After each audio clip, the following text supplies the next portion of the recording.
Good morning from the Bullitt County Historical Society and also from the Hideway, our home on Savannah Avenue. Today's Tidbit is going to be talking about Watson Mill Bridge State Park right here in Georgia.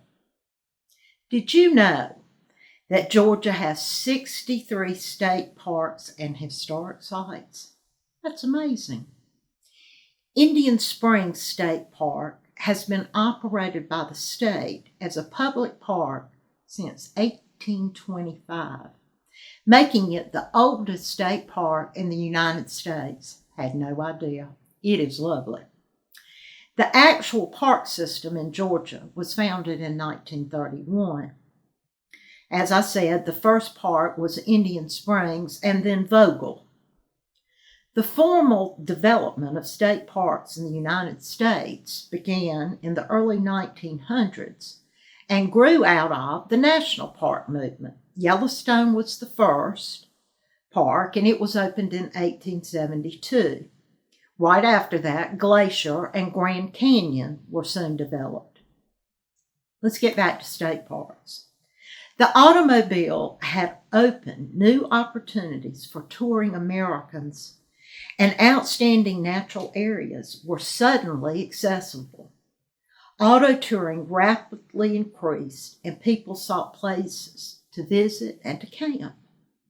In 1921, 6 states met to discuss the concept of state parks. The first National Conference of State Parks, held in Des Moines, Iowa, decided that the immediate objectives were to provide conservation of natural and scenic resources and to provide recreational outlets. The first states to have designated parks were California, New York, New Hampshire, and Illinois. When the Georgia State Park System began, again in 1931, it was founded with the reorganization of the State Board of Forestry. The first 2 parks, Indian Springs and Vogel, were called forest parks. The system soon grew to 5 parks with the addition of Santo Domingo, which is now Boise State, and then Alexander H. Stevens, Cheahaw, and Pine Mountain. Finally, in 1927, a Department of Natural Resources was established with 4 divisions. These were the Division of Forestry, Division of Wildlife, Division of Mines, Mining, and Geology, and the Division of State Parks, Historic Sites, and Monuments. That's very interesting. One of the most picturesque state parks in Georgia is Watson Mill Bridge. The Bryan family, owner of Jefferson Textile Mills, donated the original 135 acres of land to the state in 1969. It contains the largest covered bridge in the state, spanning 228 feet across the South Fork River. It was built in 1885 by Washington King, son of a freed slave and famous covered bridge builder, Horace King. The bridge is supported by a town lattice truss system held firmly together with tree nails. At one time, Georgia had more than 200 covered bridges. Today, less than 20 remained. Mr. Washington was paid $3,228 in 1885 for this covered bridge. If you go from Statesboro to Athens, you have to pass the turn to go to this state park. It's right outside of Lexington, Georgia. I can't tell you how much you will enjoy this detour.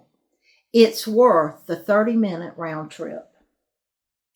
The bridge is 19 feet wide and 19 feet high.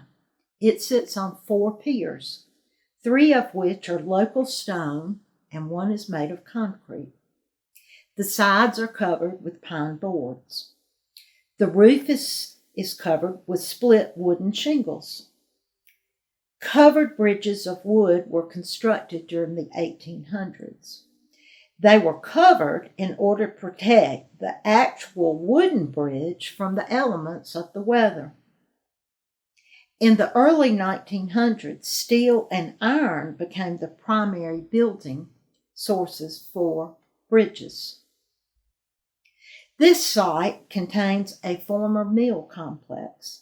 At one time, there was a grist mill for corn, one for wheat, a wool carding factory, a sawmill, a blacksmith shop, and a cotton gin.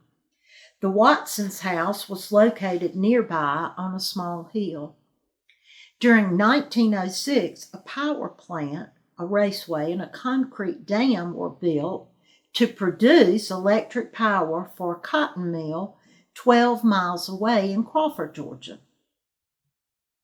The grist mill employed 3 men, and it was powered by an 18-foot wooden water wheel, 200 barrels of wheat flour, 432,000 pounds of cornmeal, and 30,000 pounds of animal feed were produced annually at the mill. That's awesome. That's just outstanding. Today, there are only 16 covered bridges left in our state. There's one very close to Statesboro at George L. Smith State Park in Twin City. This bridge is not used by automobiles now. The covered bridge at Watson Mill Bridge is still in use, and it's a marvelous experience to drive in your car through the covered bridge. It is listed on the National Register of Historic Places, and this park provides camping, picnicking, nature trails, and fishing. It is one of only 2 parks in Georgia that operate an equestrian area. There are 19 miles of trails. Some of these trails are horse trails, some hiking, and some are biking. Some are even walking only. This Watson Mill covered bridge is a site for many artists and photographers in our state. Hope you get to see this wonderful treasure right here in our state of Georgia. Thanks for sharing some time with me today. Bye.